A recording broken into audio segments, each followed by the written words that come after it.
sex, of course I love sex. I would love to have sex all the time, anytime, if I want to. But this sacrifice is more important to me than a momentary, temporary satisfaction. Having empty sex, that can't be life, bro. It can't be life. The only sex I haven't experienced is married sex.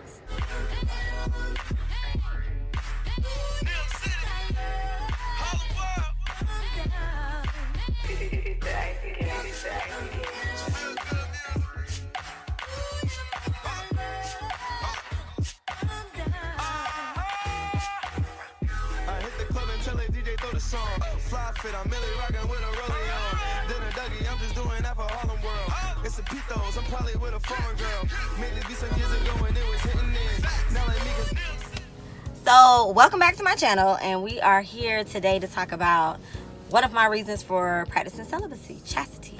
And one of those reasons is religious purposes, for religious reasons, because the more I study and the more I roll this walk with Christ, the more I'm convicted, the more that I want to do right, the more that I want to honor God with my body. And not just, being pure in a way where I'm abstaining from sex, but in my thoughts and what I watch, I feel like it's levels of Christianity or something where, you feel like with sex, just because you ain't having as much sex as, your homegirl or your homeboy, you doing better. Or you might not be having sex at all, but you might watch porn, whatnot. But it's different levels, I feel like, Christians, or as Christians, that we try to put on God. And I'll kind of get into that a little bit later in the video. But the scripture that kind of, caused me to change my mindset on this was 1 Corinthians 6:18, which talks about how you're supposed to flee from sexual immorality, and how all the other sins that we commit, or that people commit, humans commit, are outside of the body, but sex is the only one that is sinned against you. And I was like, what? That's crazy. I never knew that. So even if you continue to read, it talks about how you're supposed to honor God with your body, like the body is a temple, we all know that, but honoring God with your body, so I really took that in. I really just let that drop on me, and I was just like, this is crazy. So this has been my foundation for why I'm deciding to practice chastity. And I'm doing something in a time and in a culture that this isn't really talked about or really looked at or whatnot. But the one thing that I know about humans or whatnot is that we all need something, we all want something, we all are trying to strive to be better or whatnot. But if we maintain the level that we're on and not change something about ourselves, for example, when I think about my Christian journey, I think about it as equivalent to having a job. You know what I'm saying? Like when you applied for that job, you were given a list of ethics you had to follow. You were given a list of bylaws. You know what I'm saying? You don't go to work every day and be like, I'm not giving good customer service today, but I'm gonna be on time. I'm not, going to fully stock, but I'm a bad groceries. Like, you don't go to work and decide what you're gonna do. You know what I'm saying? Because if that were the case, you wouldn't have that job too much longer, right?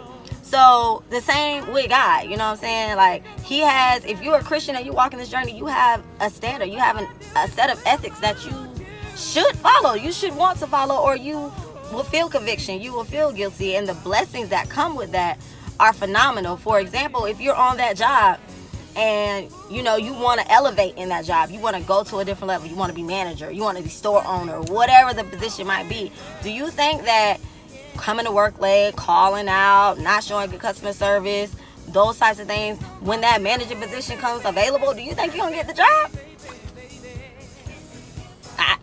I don't know nobody who, but I don't think that you would get the job. It's the same with God, you know what I'm saying? If I'm asking for something, if I want it to be elevated in a way or whatnot, and I'm not changing it on the level that I'm on, then why would God elevate me? Why would he open those doors? So my level of consciousness about being pure, is so much greater because I want to be married. That's the end goal. That's the end goal, bro. I want to be married. I ain't never had married sex. Okay, that's the one type of sex I ain't never had. All the other sex I done had.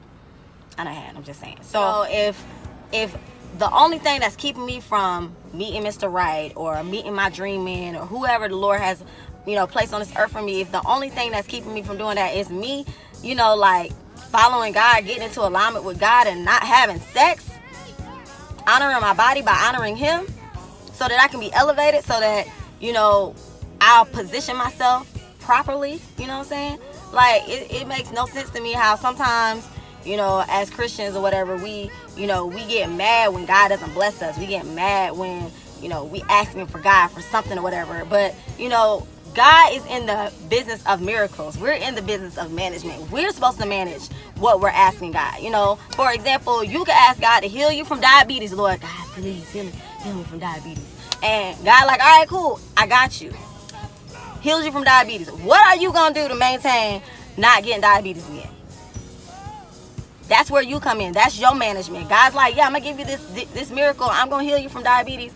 But you're going to have to run on this treadmill. You're going to have to eat right. You're going to have to make sure that you're sticking to a diet. Maybe you're going to have... Those are the things that I'm talking about. When it's the same way, if you think about it in that content, in that perspective, you know, like people get mad because they want to be blessed and they, you know, want miracles and all this stuff like that. But they come to God halfway, all the way. Just, I want to cuss, but I'm not going to do it. They come to God all the way left. You know what I'm saying? Like, you come to God with your 60, 40%, but you want God to give you 100% all the time. What if God woke up one morning and was like, yeah, you know what? I'm going to listen to 50% of your prayers. I'm going to bless you 70%. You know, like, today I'm going to take the day off. What if God did that? And all He's asking for, if you equate it in that way, what if you think about it in that way, shouldn't it be easy to give God what He asked for? Shouldn't it be easy to make certain sacrifices? Especially if you're supposed to be doing it. We're not supposed to be having sex before we're married. You already know the consequences of having sex before you're married. Sex leads to X, Y, and Z. And we'll get into that in another video because that's not what I'm here for.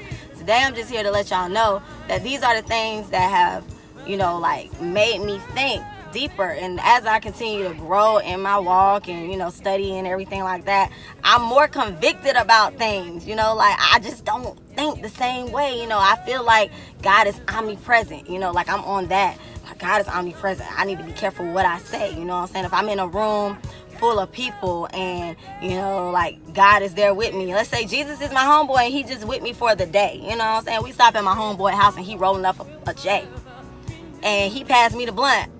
I'm not going to smoke the blunt, bro, because I'm not going to be comfortable. First of all, I'm uncomfortable. Like, you see I'm here and you know what I'm about and you still going to roll this blunt, whatever. Like, matter of fact, let me go ahead and leave because I'm not going to smell right even when I walk out of this door. You know, it's the same way if I believe that God is omnipresent, which He is, when I'm rolling up to the club. I got to leave God in the car. I got to leave Jesus in the car. I'm in the club the whole time convicted, like, dang, Jesus in the car waiting on me. And I need Him to be in the car when I leave because if I start drinking, I'm going to need some, you know, protection when I get home. You know what I'm saying? Like, you start thinking about it in that way. You're like, dang, I can't even twerk the way I want to in here. I can't even shoot like I want to in here because I know when I leave out of here, God is going to be waiting on me. Jesus is going to be sitting in the car like, did you have fun? You was thinking about me the whole time while you was in there, right? You couldn't even turn up like you wanted to. You right. So when you think about things in that way, it makes you want to live different. It makes you want to live right. It makes you want to be in alignment with God. And I just feel like the blessings that come with that, you know, same with that job. You know, you got that job, you get elevated. It comes with all types of great benefits. What if I get in alignment with God and I'm believing by faith that is going to allow me to have my husband, to meet my significant other, who I'm supposed to be with for the rest of my life. And the only thing God is waiting on is me. What if He out there praying for me? He like, God, where she at? I've been waiting on her. I've been praying for her. I've been celibate for 3-4 years. And, you know, I know you said it if I believe. And God like, yeah, she's here. I know who she is. But I can't send her to you broken. I can't send her to you damaged. I can't send her to you while she's still in the world because y'all not going to be equally yoked. You're going to be thinking one way. She's going to be thinking one way. She's going to be practicing things that she was doing while she was in another relationship, that I need her to come to you as pure as you come to her. What if that is the goal or the idea? Like, what if that is, and this is the only thing that I need to work on? I just believe that because this is the only area of my life where I'm not being blessed at, that once I get this part of my life together, that all the other areas around me don't have a choice but to, you know, be great, but to fall in place. And that's the mindset when you're trying to walk, you know, this chastity journey. Like, one, you're not doing it for anybody else. You're doing it just for yourself. You know, like, if it takes 10 years for you to find your significant other, how much more blessed has your life been? How much more of an influence have you been on other people? How much have you changed? You know, like, you can look back and be like, I'm so glad I'm not who I was. I'm not who I want to be, but I'm so glad I'm not who I used to be. And those are just a couple of nuggets on my religious reasons for why I'm deciding to practice chastity. You know, follow me on my social media, J Jones, JAAY. I'm gonna keep this video under 10 minutes, and you know, if you want to share and like this post, if you want to hit the notification bell so you get all of my, you know, videos in real time, please do so. I can't wait to have this conversation and dialogue with you. And if you want to debate this, drop a comment below. As always, kings and queens, smooches.